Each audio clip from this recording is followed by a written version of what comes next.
பாருங்க நான் லைவாவே ஃபிக்ஸ் பண்ணிருக்கேன் பாருங்க உங்களுக்கு. இது மோட்டர் சரிங்களா, உங்க வீட்ல இருக்கிற மோட்டர். இப்ப பாருங்க இது வந்து கண்ட்ரோலர். இப்போ நான் வந்து என்ன பண்ணிருக்கேன், ஆட்டோமேட்டிக்கா போட்டுருக்கேன். இப்ப சம்ப்ல தண்ணி இல்லங்கிற இது வந்து சம்போட போட்டு நீங்களே கை வச்சுக்கோங்க. நீங்களே ஆப்ரேட் பண்ணுங்க, உங்களுக்கு டிஃபரெண்டா ஃபீல் ஆகும். இது வந்து சம்போட ஃப்ளோட். ஃப்ளோட் வந்து மிதக்கும்.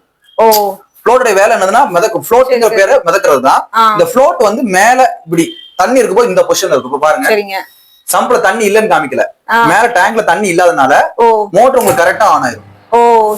ஆட்டோமேட்டிக்கா ஆனாச்சு. நம்ம எதாவது பண்ணோமா? கண்டிப்பா கண்டிப்பா. மோட்டர் ஆட்டோமேட்டிக்கா அதுவே என்ன ஆயிருச்சு, ஆன் ஆயிருச்சு. இப்ப பாருங்க மேல டேங்க்ல தண்ணி ஃபுல் ஆயிட்டே வருது. சரி சரி சரி. சரிங்களா, டேங்க் ஃபுல் லைட் எரியுதா? Okay okay. ஆமா சார், ஆமா. ஆட்டோமேட்டிக்கா மோட்டர் ஆஃப் ஆயிருச்சா? கண்டிப்பா கண்டிப்பா. இப்ப பாருங்க தண்ணி குறையுது திருப்பி மேல டேங்க்ல. டேங்க் ஃபுல்லுங்கிற இண்டிகேஷன் காமிக்காது. மோட்டர் ஆட்டோமேட்டிக்கா உங்களுக்கு ஆன் ஆகி ரன் ஆகி ஓடிட்டு இருக்குது. நமக்கு இதுல வேலையே இல்ல. நீங்க எந்த வேலையுமே பார்க்க தேவையில்லை. இப்ப பாருங்க, இப்ப உங்க கையில தான் சம்பு தொட்டி இருக்குது. இப்ப சம்புல தண்ணி இல்லன்னு வைங்க, தொங்க விட்டுருக்கு, சும்மா தொங்க விடுங்க.